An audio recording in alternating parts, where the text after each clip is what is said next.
Hey guys, I just want to shoot a quick video based on that was inspired by a Brigham Young quote I found, and by a very, let's say, radical historian that I found, and just kind of contrast the two.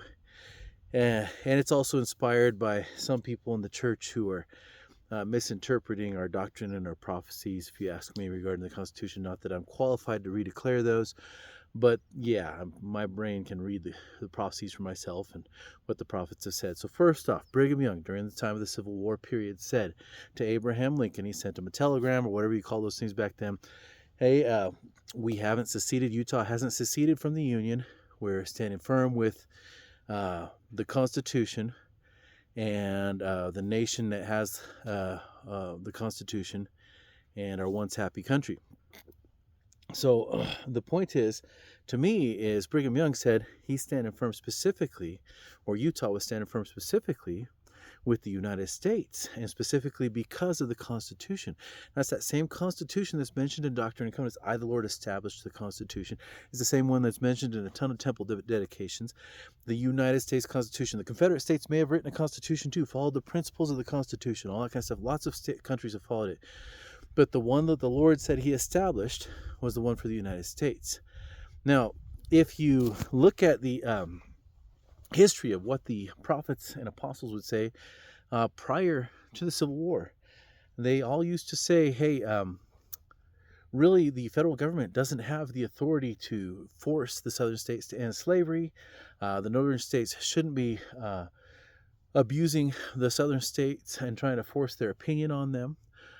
They also said that they didn't think slavery was right. We know that Joseph Smith was an anti-slavery candidate, had one of the best anti-slavery campaign ideas out there, which was to sell off federal lands, which, if anybody reads the Constitution, the federal government should only own certain kinds of lands, and if they own other kinds of lands, their job is to dispose of it, because there's only certain valid purposes for which the federal government should actually hold on for any significant extended period of time to land, right? And those are laid out in Article 1, Section 8, Clause 17. However, Article 4, people tend to misunderstand that big time, but look at it. It says dispose, okay? So anyhow, Joseph Smith said, let's dispose of this land, sell it, take the money, and pay slave owners to free their slaves. That was the most peaceful solution ever. Instead, we killed 600 and some odd thousand people, 700,000 people, some people estimate, forced people into military service. Nothing in the Constitution allows for that. Nothing in the Constitution allows for forcing a state to remain in the Union. As a matter of fact, when the Constitution was ratified, several states made it as clear as day, we're reserving the right to back out of this. 10th Amendment made it clear as day that if the Constitution doesn't specifically prohibit something to the states, or reserve it to the federal government, that they can claim it for themselves. So there was nothing preventing the secession. So a lot of people say the Constitution is dead because we took what was a voluntary union and made it obligatory, right? We freed the slaves supposedly, but we enslaved the entire nation and told the entire nation, you're not allowed to leave at all. So it's kind of doesn't work great. Anybody can tell you that. It doesn't take half a genius to figure that out, right? Now you can also say President Oaks said that inspired amendments abolished slavery and gave women the right to vote. That's true. We can say that the 14th Amendment, there's something about that that's inspired, that freed slaves, right? But he also says that we're loyal to the Constitution and its principles and its processes. The first principle he mentions is the people's consent, right? And there's a process. There's a process for amending the Constitution, right? Now that 13th, 14th, 15th Amendments, those Reconstruction Amendments, they were forced on the southern states. Article 1 of the Constitution, Section 4, Section 5, somewhere around there, says each house shall be the judge of the qualifications of its members, right? The qualifications for the members of each different house are already laid out. To judge them means not to invent new qualifications. It means to simply see if they meet those pre-existing qualifications, right? Not to invent any new laws, right? But to judge them.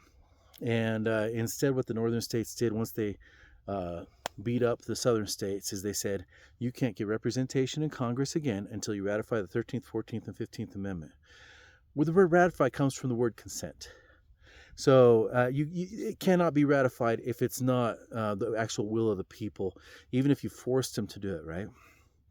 So the process was wrong, which our loyalty is to the process. Yet we still say that it's an inspired amendment. So I'm going to agree with that because it is inspired. We don't want slavery, right?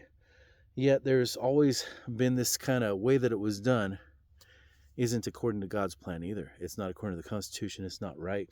And so some people like to say the Constitution is dead, but I'm saying that Brigham Young said we stand fast with our Constitution, and basically it's the nation that created the Constitution, the one that's specifically mentioned in Doctrine and Covenants. Now, the historian who inspired this in me, his name is Ted Stormer. Ted Stormer is a radical left-wing guy, and he tells the truth about the way the amendments were ratified, the way the Constitution was violated, and his take on it is, we should do it again. This is great. We should violate the Constitution a bunch. If all we do is ever follow the Constitution, then we're never going to make progress. We have to violate the Constitution. That's what he says. And he's a radical. You don't want his version of violating the Constitution. And what I'm saying is, let's admit that the process we used was wrong. Let's look at some of the quotes from the prophets around those times. And probably what we probably should have done instead of what we did do, repent of the wrongness of it and strive to never do it again. Let's start actually following the Constitution, not justifying, not promoting more blatant violations of the Constitution, right? I mean, you can say, whatever, a couple million slaves were freed or whatever, 3 million slaves, 4 million slaves were freed as a result. That wasn't the main goal of the Civil War.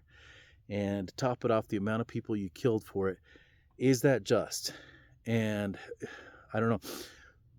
So again, the whole point is, number one, the Constitution is not dead, but let's not deny that it's been violated like crazy through that process, right? We stand with the Constitution in the United States of America because it's the Constitution mentioned in the Doctrine and Covenants.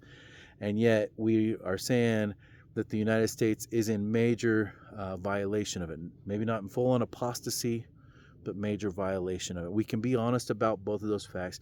We can try to repent of those violations instead of promoting more of those violations.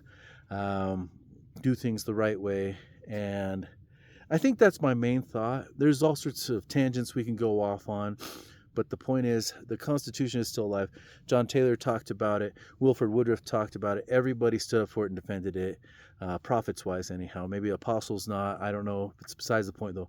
I pay attention to the prophets because they carry a higher authority. But yes, every last one of them. None of them ever said, hey, this is great. The North is just like totally invading the South and beating them up.